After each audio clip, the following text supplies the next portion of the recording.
Assalamu alaikum warahmatullahi wabarakatuh.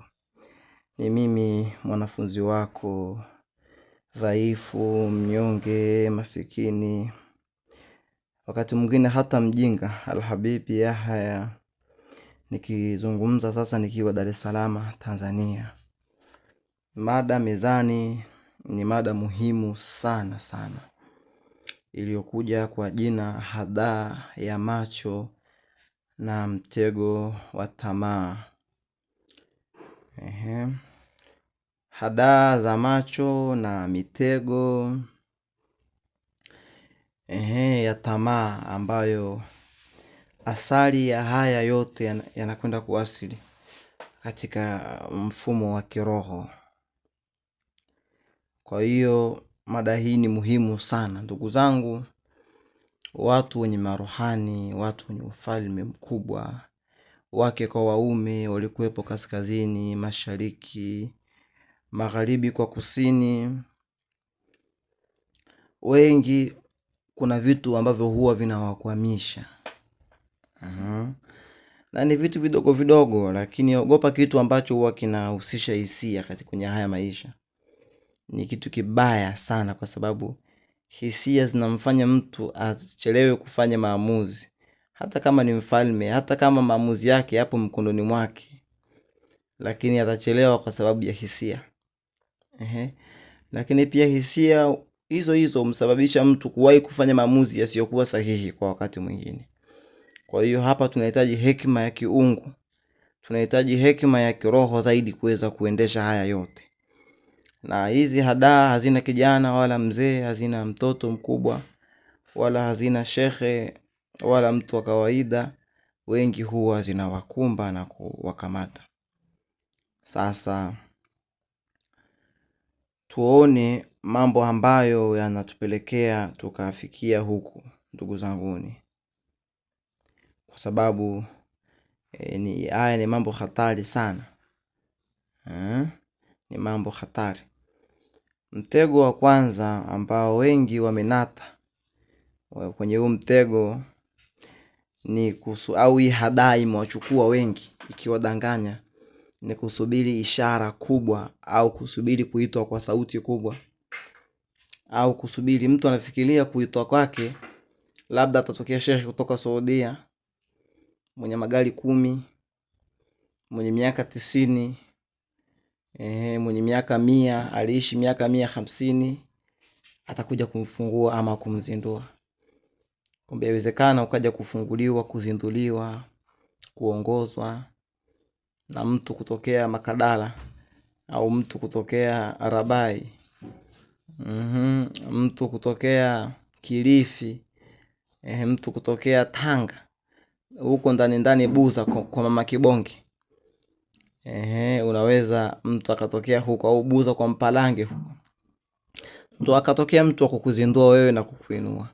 Hasa wengi huwa tunasubiria wito special, na huwa tunasubiria sauti special.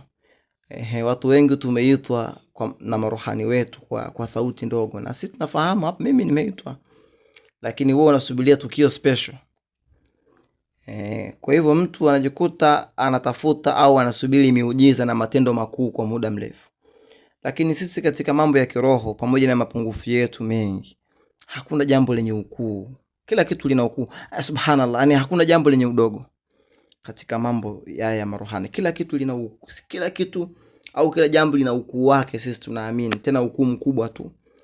Sasa mtu, wewe na ufalme wako, haipaswi uchukulie mambo kwa udogo udogo.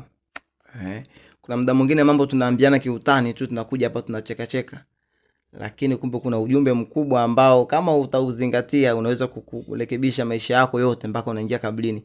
Tena inawezekana isiwe wewe peke yako, ikawa wewe na kizazi chako, lakini tuzungumza kwa utani kwa sababu tunaamini hakuna jambo dogo. Kwa muktadha huo, yapaswa kila mmoja ajishikilie, asidharau hata sauti ndogo, hata kama inatoka kwa mlevi, hata kama inatoka kwa mtu mwenye ujana mwingi, utoto mwingi, ujinga mwingi, upumbavu mwingi, lakini zingatia hiyo sauti, inawezekana ikakutoa mavumbini.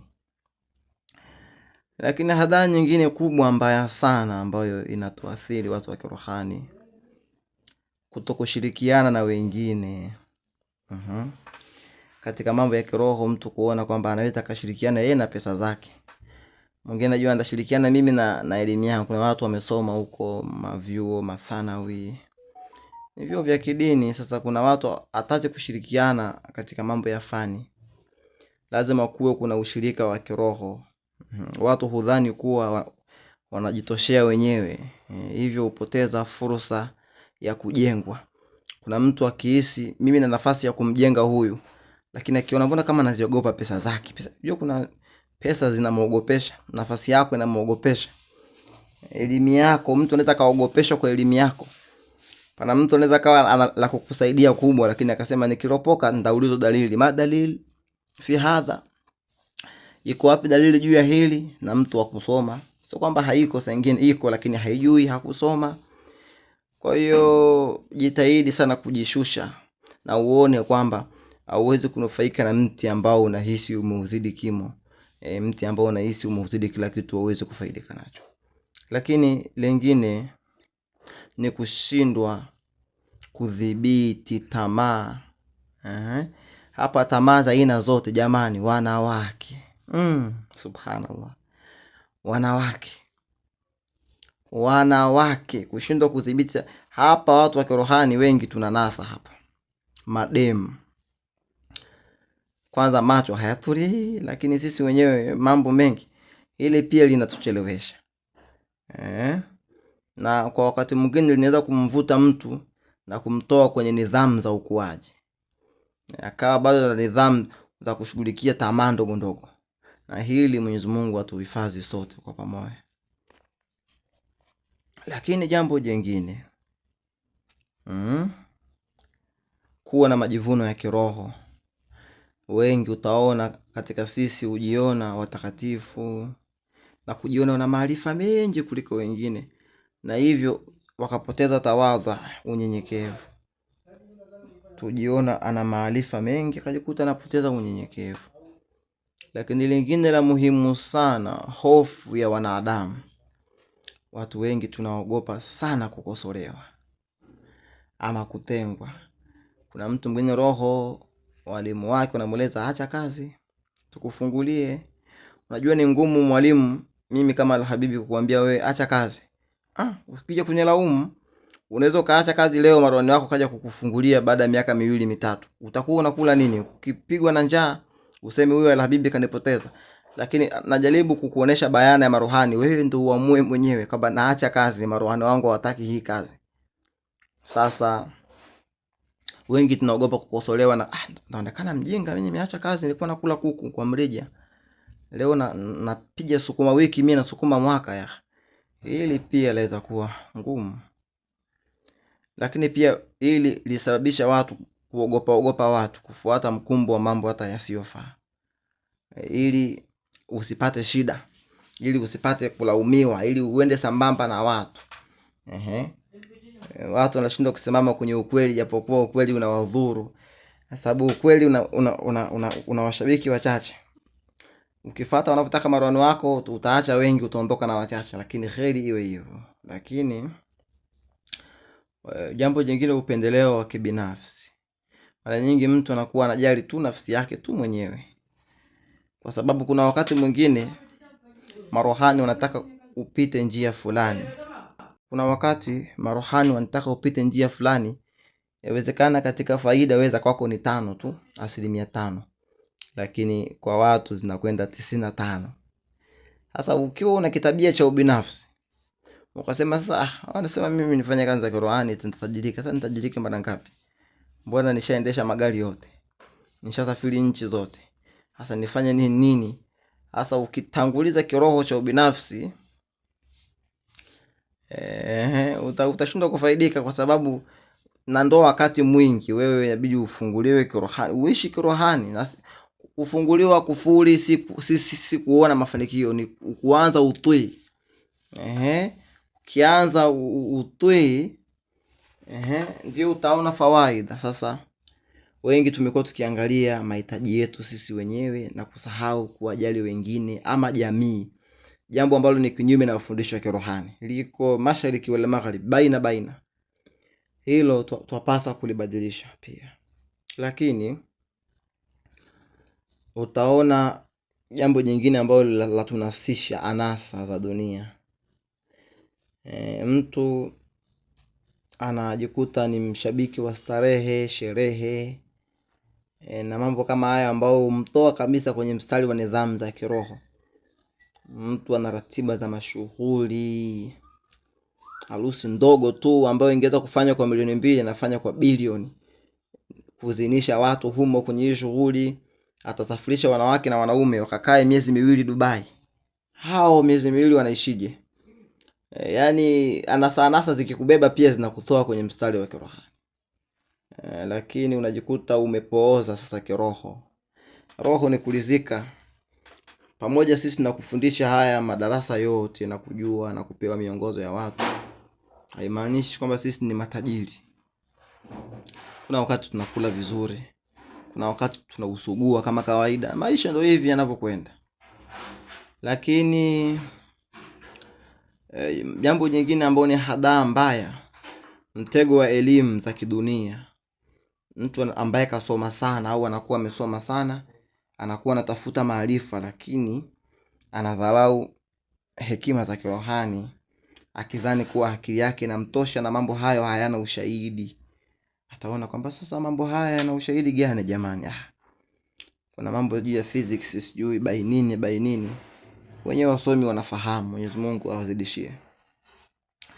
Hadaa nyingine ambayo pia ni mbaya ni sifa za wanadamu. Mtu anakuwa anafanya mambo yote mema na mambo ili tu asifiwe na watu, na hivyo anapoteza nia yake ya dhati kwa Mwenyezi Mungu. Hii sifa, watu kutafuta sifa. Mtu atatembea na wanawake wengi, si kwamba ana haja nao apate sifa. Atatumia gharama nyingi apate sifa. Lakini tamaa ya madaraka na utawala. Mtu anataka kuongoza wengine, apendi kuongozwa. Hata kama mfumo wa kiroho utamwambia hapa kwa hili inabidi uongozwe, atasema mimi nataka kutangulia. Hasa wengine ukuta wanamtanguzilisha, tangulia. Hata kwenye mambo atajijua mwenyewe. Sasa mtu anahisi atakapotangulia kama tutakuwa ni mwenye nguvu. Na nguvu zake unakuta si katika nia ya kusaidia, bali ni kwa ajili ya kujikweza yeye mwenyewe. Sasa kuna wengi, mtego mwingine ni mtu kuwa na mali. Kuna watu baada ya kupata mali wakaacha kujiendeleza kiroho, wakaona kwamba wamefika, kwa sababu kuna fikra za watu wengi wanafikiria kukua kiroho ni kumiliki gari na majumba. Hasa kumbe unaweza ikawa ni tetanus. Sasa kuna wengi hawajiendeleze, kishapata mali tu basi ajiendeleze kiroho, kusoma na kutafuta wajuzi na kuendelea kujikuza. Hii pia yarudisha wengi sana, na masala mengine kama hayo yakawa yameleta shida. Lakini tamaa ya ukwasi. Mtu anaweza kusema au ukamkuta anasema kila siku mwenyewe kwamba hata fikra zake anasema, yani yeye ni tamaa zake ni za ukwasi. Pana wengi wanaacha kutumia marohani, wanatumia mahudamu, kwa sababu wameambiwa hudamu huyo Maimuna wanamtafuta wengi. Akaacha neema kubwa zaidi akafuata neema. Amefuata neema lakini kaacha neema kubwa zaidi. Tamaa ya mali na utajiri. Mtu anaweza kuona kwamba mafanikio ni kuwa na vitu vingi, na kupoteza mwelekeo wa ndani. Na pia anaweza akajinogesha nje, lakini kumbe nje ni ndani ni mchachu mchungu. Haya mambo tuzingatieni ndugu zangu, na Mwenyezi Mungu atatujalia kheri. Minal ladhina yastami'una alqawla fayattabi'una ahsana. Alhamdulillah rabbil alamin.